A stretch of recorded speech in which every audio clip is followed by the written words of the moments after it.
A medida provisória, ela veio de uma maneira alvissareira na Constituição de 88, uma vez que era muito importante que o Executivo tivesse meios para agir de maneira pronta e imediata para situações urgentes que surgissem, já que ele é que detém uma estrutura preparada para isso, com ministérios, com embaixadas, então tem condições de saber qual a necessidade imediata de atuação. Sempre há nos países algum mecanismo desse tipo. A Constituição de 67 e 69, ela trazia o decreto-lei, que o presidente decretava e tornava-se lei pelo decurso de prazo. Então, isso dava ensejo a muitas manobras de força incompatíveis com a democracia. Então, inspirado no direito italiano, veio a medida provisória que inverte. O presidente adota, mas se o Congresso não aprovar, ele perde a força. Felizmente, esse dispositivo foi muito mal utilizado pelos diversos presidentes republicanos para as mais diversas finalidades, desde considerar relevante e urgente trocar um automóvel, confiscar poupança, conceder vantagens e benefícios a pessoas específicas,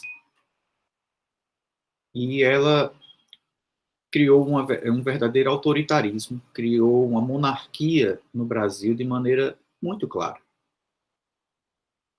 Foi usada até de maneira abusiva. No governo Fernando Henrique chegou ao cúmulo do presidente vetar uma lei, o Congresso Nacional derrubar esse veto, que é um instrumento do processo legislativo pelo qual o Congresso reafirma que quer aquela lei, e o veto do presidente deixa de valer.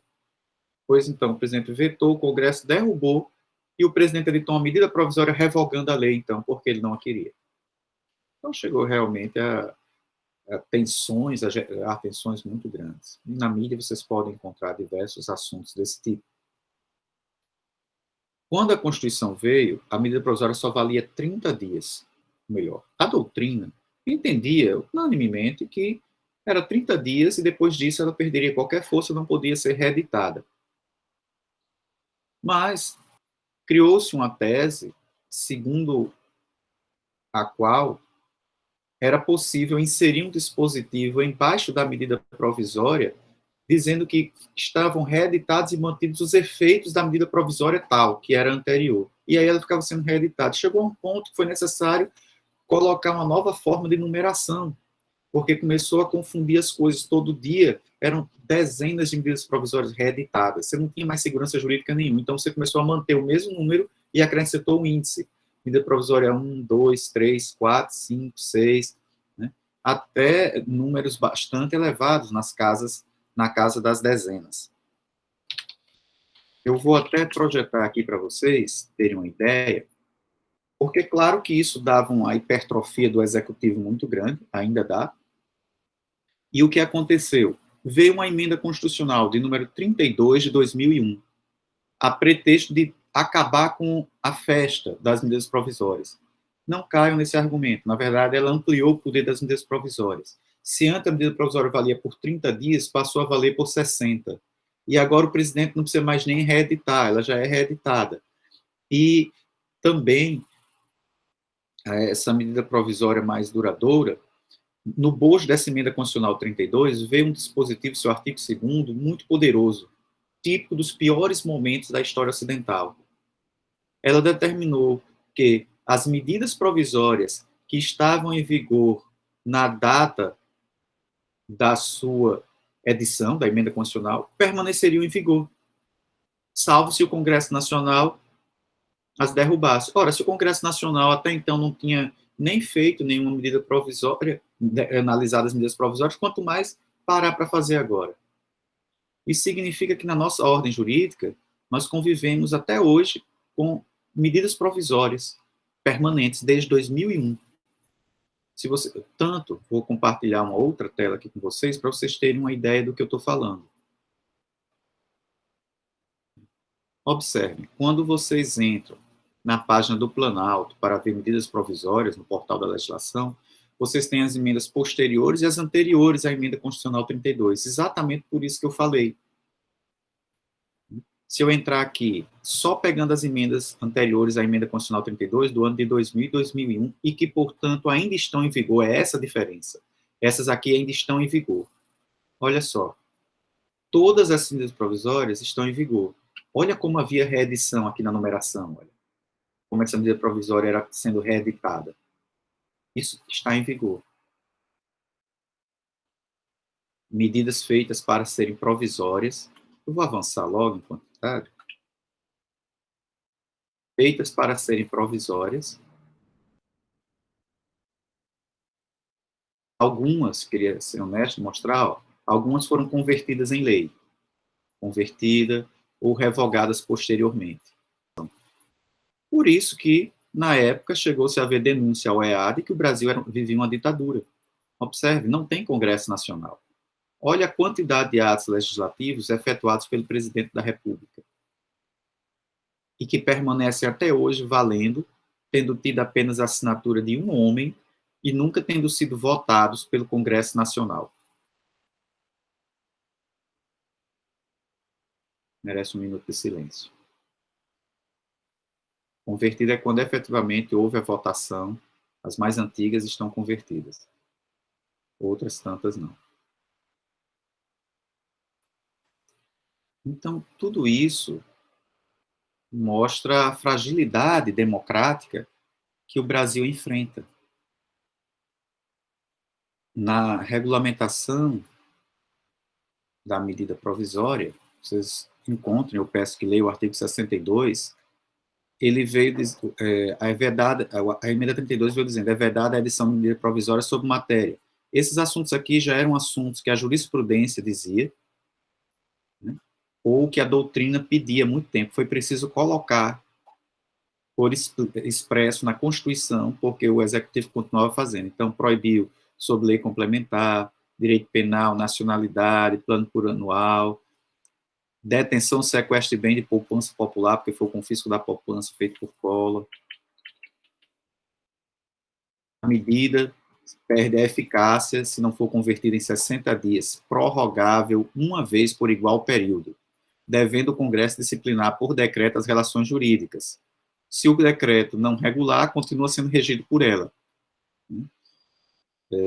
Tem que atender, tem que ter um juízo prévio sobre os pressupostos constitucionais da medida provisória, que é feito, né, lá no Congresso Nacional, nas comissões do Congresso.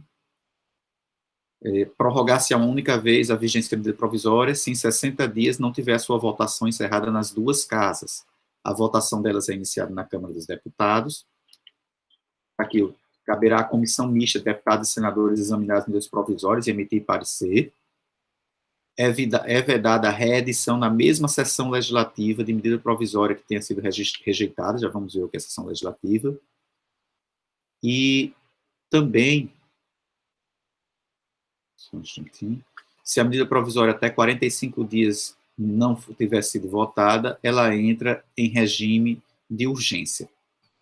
Sobre essa questão da sessão legislativa, é importante nós olharmos aqui um outro dispositivo da Constituição.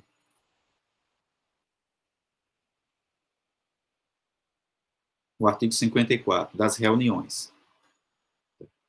E só para fechar essa parte provisória, lembrando que o critério ela deve ser urgente e relevante. O Supremo já entendeu que o juiz, que entende, quem tem a capacidade de entender o que é urgente e relevante, é o presidente da República.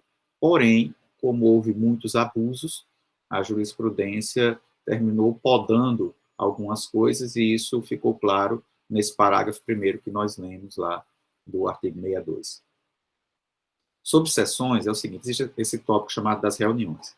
O Congresso Nacional, ele reúne-se anualmente, ou seja, ele funciona anualmente, lá em Brasília, que é a capital federal, de 2 de fevereiro a 17 de julho, de 1º de agosto a 22 de dezembro. Ou seja, de 23 de dezembro até 1º de fevereiro é recesso, e de 18 de julho a 31 de julho também é recesso do Congresso Nacional.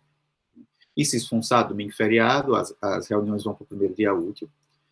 Não se interrompe a sessão considera-se o ano, então aqui 2 de fevereiro até 22 de dezembro. A sessão sem aprovação do projeto de lei de diretrizes orçamentárias, porque é o que vai reger a diretriz orçamentária para o ano seguinte. A sessão conjunta ela é em situações restritas, porque na sessão conjunta, dentro de 513 deputados, os 81 senadores ficam muito diluídos, sem poder algum.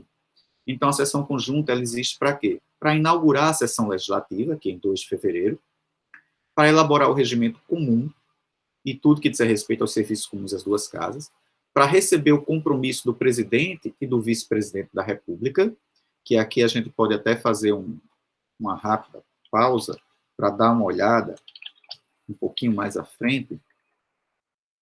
Aqui, artigo 78. O presidente e o vice-presidente da República tomarão posse em sessão do Congresso Nacional, aí a gente acabou de ver, é uma sessão conjunta, prestando compromisso, que é o compromisso que é tomado lá no Congresso Nacional, de manter, defender e cumprir a Constituição.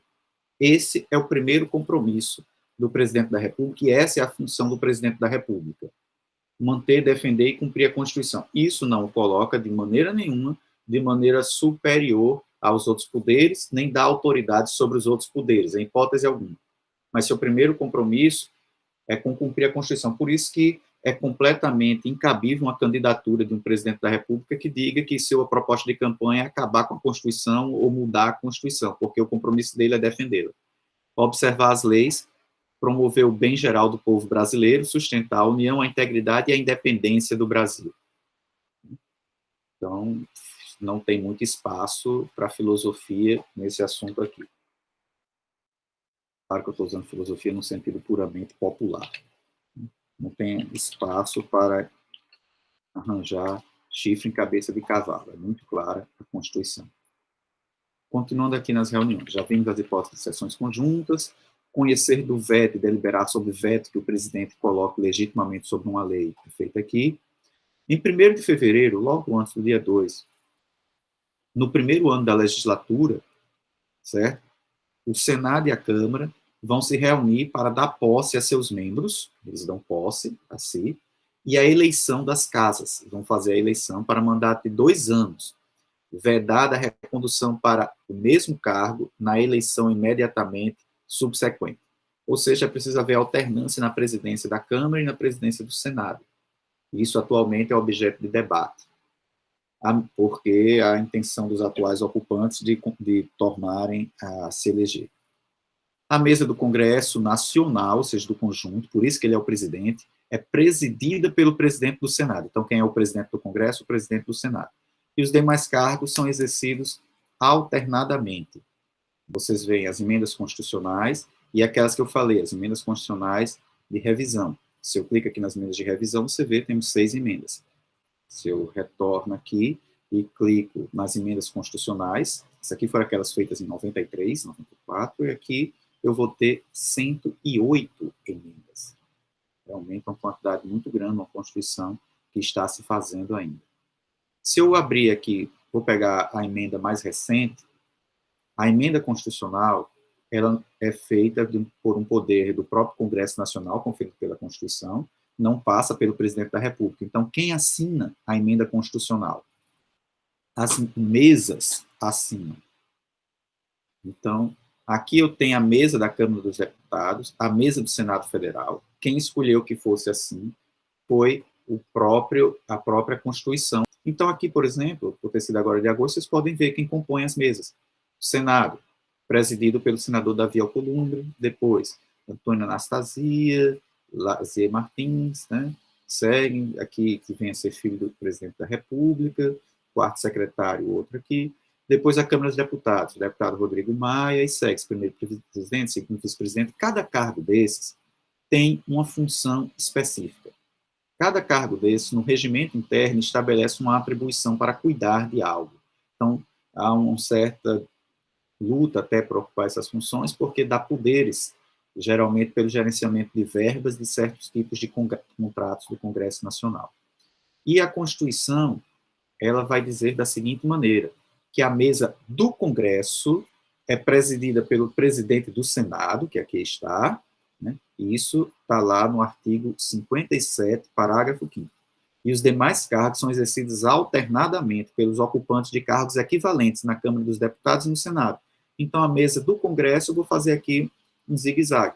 Começa aqui, o primeiro vice-presidente vai ser o deputado Marcos Pereira, o segundo o senador Lazier Martins, primeiro secretário da deputada Soraya Santos, segundo secretário, senador Eduardo Gomes, terceiro secretário, deputado Expedito Neto, quarto secretário, senador Luiz Carlos Reis.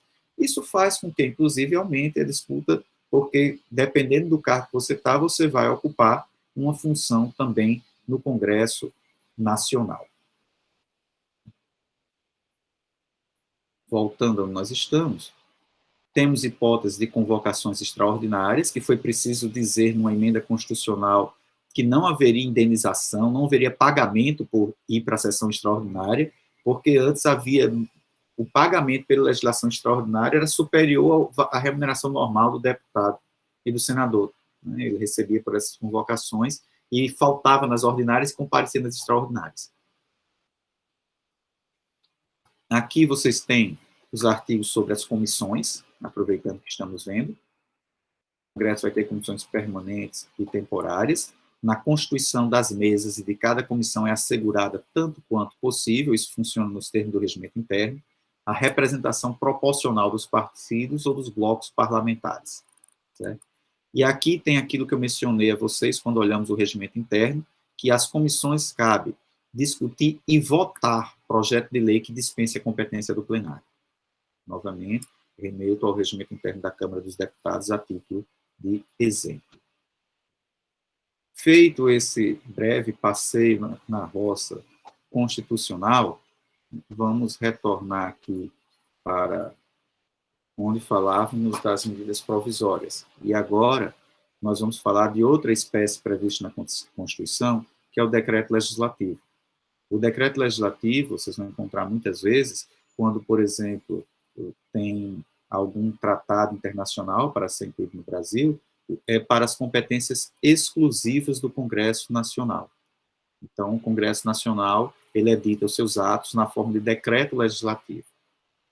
Qual o valor do decreto? O mesmo valor de qualquer outro ato normativo, que deve ser observado com toda a autoridade, diretamente subordinado à Constituição, apenas não se confunde com o decreto do Executivo. O decreto legislativo são atos próprios do Legislativo, que não passam por esse outro procedimento que envolve os dois poderes. Não há, portanto, manifestação do presidente da República. Quem promulga é o presidente do Senado, remete à publicação e tem toda a validade, trazendo normas de alta relevância para a ordem jurídica brasileira. Ainda, quando nós estivermos tratando do artigo 51 e 52, que são as matérias próprias ou da Câmara dos Deputados ou do Senado, o nome vai ser dado é resolução. Não é como uma resolução da UFRN. A força da resolução aqui está no patamar muito mais elevado, que resolve as questões internas do próprio poder legislativo, é a lei feita do poder da Casa Legislativa para ela mesma. Certo? Não se subordinando a atos de outros poderes e estando novamente diretamente subordinada à Constituição. Uma resolução do IBAMA, uma resolução da UFRN, de uma agência reguladora, são normas diretamente subordinadas às normas ordinárias, em geral. Não estão diretamente subordinadas à Constituição, mas elas já são decorrência, por exemplo, de um decreto, que, por sua vez, o decreto já está baseado, suponhamos, numa lei ordinária, ou numa lei complementar, ou num decreto legislativo, que esses, sim, estão diretamente subordinados à Constituição. Certo? E é a própria casa que promulga, para os atos próprios daquelas casas. Se nós quiséssemos listar, vocês iam ver que há muitos atos normativos, diríamos até várias espécies previstas na Constituição. Mas eu prefiro lembrar que todos esses outros atos apenas servem para vocês verem que a coisa não é tão fechada, não é tão só aquelas espécies normativas ali. Ali são apenas, no artigo 59, as espécies legislativas, ou seja, os processos legislativos, as espécies de processo legislativo previstas na Constituição para o poder legislativo. Mas a Constituição mesmo traz até mesmo hipótese de decreto feito pelo presidente da República, que a gente chama de decreto autônomo, que não depende de legislação e é diretamente subordinado à Constituição, como, por exemplo, extingue cargos públicos vagos, tema que a doutrina sempre entendeu, e a jurisprudência também, de que é subordinado à lei. Mas a Constituição deu esse poder para o presidente da República fazer diretamente.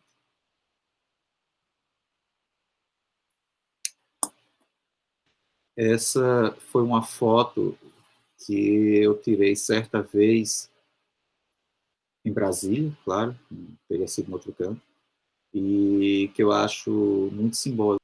Representa muito do que a gente tem a refletir sobre a participação popular no Congresso Nacional, que precisa ser a mais ampla possível, sob pena de não podemos falar em democracia.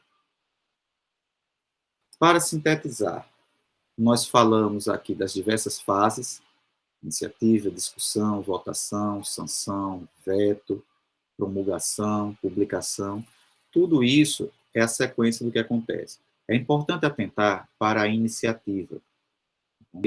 No artigo 59, onde inicia a sessão do processo legislativo, você tem emenda constitucional, leis, e aqui em leis, a gente encontra aqui, são de iniciativa do presidente, quando diz das leis, isso aqui fica geral para tudo que tem a palavra lei, lei complementar, lei ordinária, são de iniciativa privativa do presidente da República. Isso é outra função do presidente, de interferência no processo legislativo, e que se entende que são assuntos nos quais o legislativo não poderia adentrar para não prejudicar o executivo. Então, efetivo de Força Armada, criação de cargo, organização administrativa, judicial, matéria tributária, orçamentária, serviço público, servidores públicos. Esses assuntos que estão aqui são de iniciativa privativa, portanto, serão considerados inconstitucionais qualquer leis que tenham sido propostas por parlamentares nesse assunto aqui. A iniciativa popular pode ser exercida pela apresentação à Câmara dos Deputados de projeto de lei. A iniciativa popular é uma das formas que a gente vê no artigo 12 de exercício da democracia de maneira direta. Então, você não precisa o povo ter um parlamentar que queira propor uma lei. O próprio povo pode propor. E a tradição mostra que as leis por iniciativa popular, que são poucas, não costumam ser nem negadas, nem alteradas, nem consideradas inconstitucionais, porque justamente veio de um clamor popular. Quem é que subscreve? No mínimo 1% do eleitorado nacional, por pelo menos 5 estados, e não pode ter só uma pessoa de um estado, não. Tem que ter pelo menos 0,3%, 0,3% dos eleitores de cada um desses 5 estados.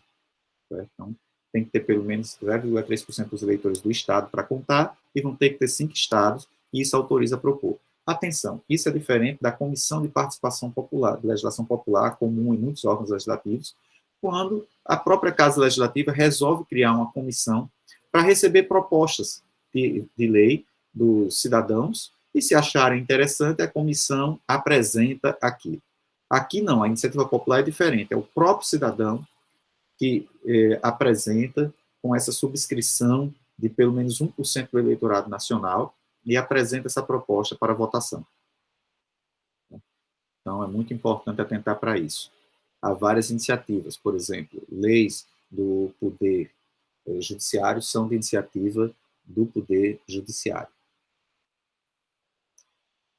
Então, tem essa fase de iniciação. Depois de iniciada o projeto de lei, eu vou ter a discussão, a votação, vai para a sanção ou veto. Com a sanção ou veto efetuada, dá-se a promulgação e a publicação, que é quando passa a valer. Promulgação é o ato jurídico, é a consequência de estar na ordem jurídica, de existir, e publicação com relação à validade desse ato. Bom,